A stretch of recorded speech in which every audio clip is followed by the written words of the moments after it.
So now that we had a look at this alternative actions syntax here, which is worth knowing, I want to make sure that we can come to an end for this basic introduction here. And for that, I want to start by making this alternative button here work, the button which decrements the counter, before I then will also dive into selectors. And of course, that's now also a great practice for you. Add a new action for decrementing the counter and make sure that this action gets dispatched and also handled in the reducer. Here's a short pause for you, which you can use to pause the video, and after this pause, we'll implement this next action, this decrement action, together. So, were you successful? Let's implement this action together.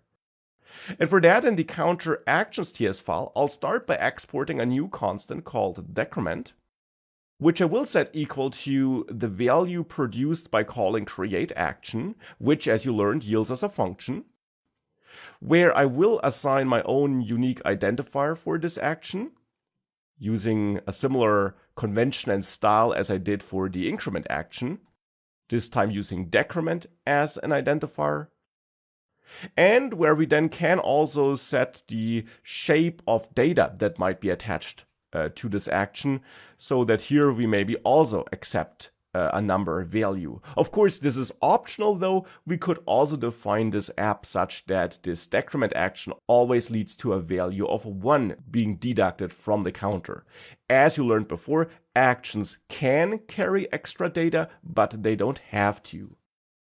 But here, to practice the attachment of data again, I will set this second parameter, which defines the shape of data that can be attached to the action.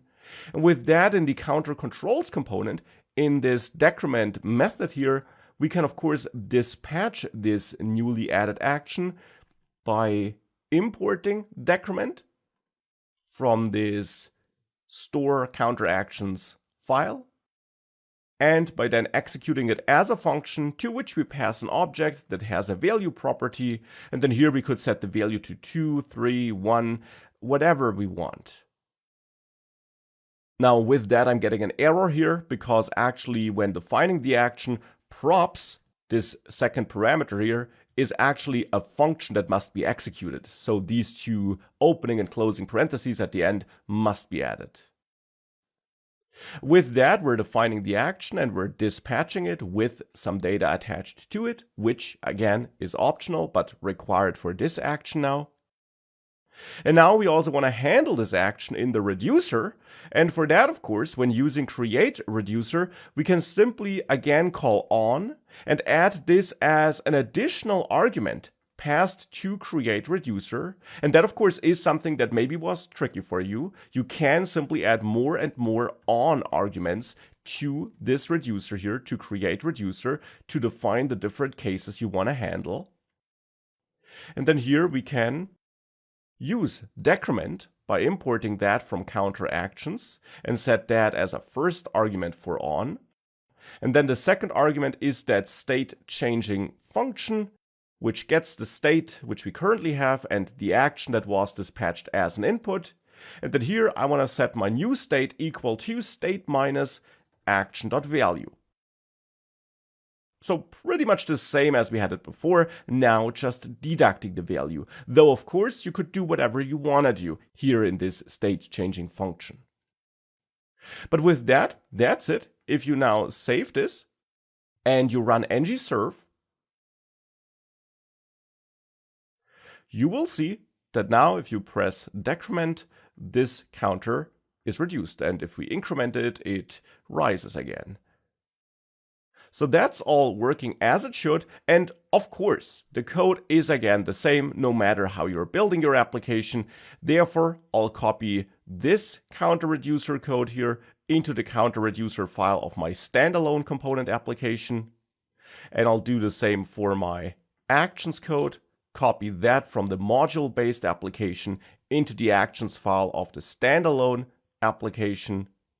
And for the counter controls component, I will copy these two methods here into my counter controls component in the standalone component application and replace the methods here, and then just also add this import of decrement here to the imports, so that in a standalone component application, we now also have some working code.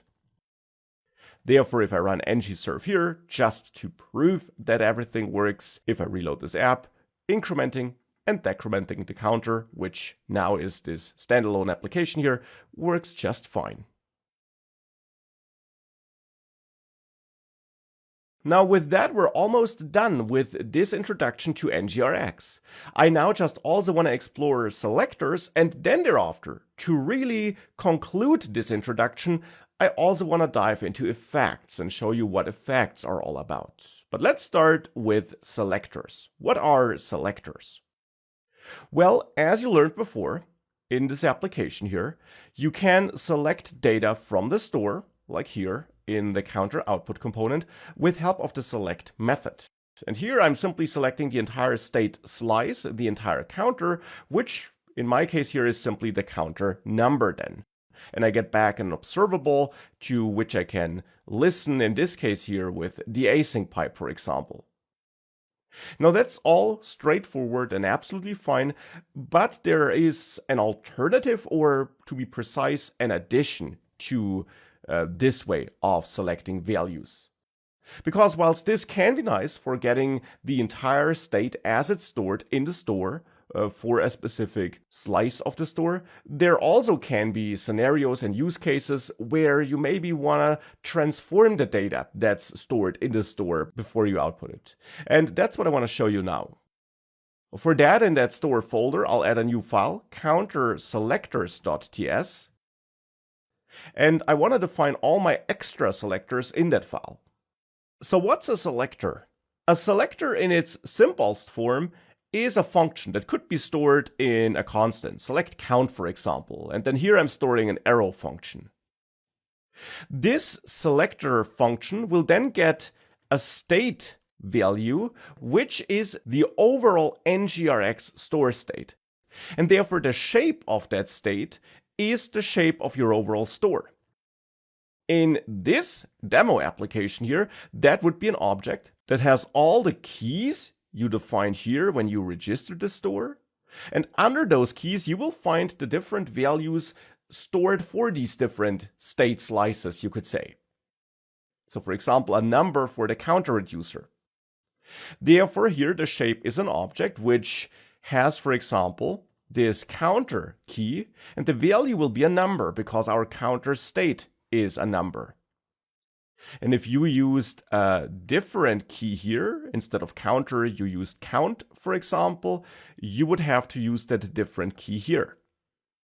But here I'll stick to counter and revert this. If you had more keys here, you could add them all as keys to this type here for this state in this selector. But here I indeed only care about this counter state slice, and I only have that counter state slice here. That's why I'm defining the shape of my overall store state like this here in this selector. And then in this arrow function, for this selector, you simply return the value you want to select. In this case, for example, state counter, so that you get the unchanged counter as it's stored in the store. That's how you can define a selector. Now with such a selector defined, you can then export it so that it can be used in other parts of the app. And you then might want to use this inside of other services or components where you need data from the store. For example, here in the counter output component, you could now use select count by importing it from that counter selectors file and use that as a value for the select method on that store. So instead of just defining the key here of the state slice you want to select here, you can also pass a selector function as a value. And why would you do that instead of just defining the key? Well, because especially in more complex applications, you of course might have different components or services that need to access the same data from your store, and having one central place where you then define the selection logic could be a good thing to have. Because if you then ever change that key here, or you change that state value selection logic, you just have to do it in one place instead of going to multiple components or services. And of course, you can also define multiple selectors here. We could, for example, create another selector called select double count, which gives us the counter times 2. We could define this selector like this, but you can also use another nice feature offered by NGRX, which allows you to combine multiple selectors and which allows you to build new selectors based on already existing selectors. You can do this with NGRX's create selector function, which must be imported from NGRX store. And this function then accepts a list of arguments where every argument is such a selector function. So you could pass the existing select count function as a first argument, and then you could pass another state selection function as a second argument, and the input for this second argument function here will be the return value of this first function. So in this case here, simply a number, because here we get the selected state as it was selected by this first argument, and here I return the state counter, which is a number. You don't even need to add that type annotation because TypeScript is indeed able to infer that the value returned by this function will be a number. And then here you could return state times 2, giving you an even shorter way of defining this selector function. And that's how you could build more complex selector functions by layering different selector functions on top of each other. And now you could also use this selector function in a component that needs that state, for example, the counter output component again. There we could add another observable, the double count observable, let's say, which still will be an observable that ultimately yields a number. But then here in the constructor, we can set double count equal to store select and set that equal to select double count, which of course also must be imported from the counter selectors file therefore. But that's how you can then use selectors. And now for this component, we could also go to the template file and also bring back that double counter by outputting double count with help of the async pipe here. And with that, if you now serve this application here, you see that we now have 2 counters and that the bottom counter is indeed double the first counter. And they're all based on the same globally managed store. And of course, as always, this works no matter how you're building your application. If you're using standalone components, you can also output the double counter there. And of course, add it to this component like this. So to the counter output component, add it like this. And then make sure that you also add the selectors there. So copy that counter selectors TS file into the store folder. And make sure that you have these selector imports in the component or in the service that uses those selectors. And that's, by the way, also important. You can use selectors and you can also dispatch actions, not just inside of components, but also from inside services if you want to.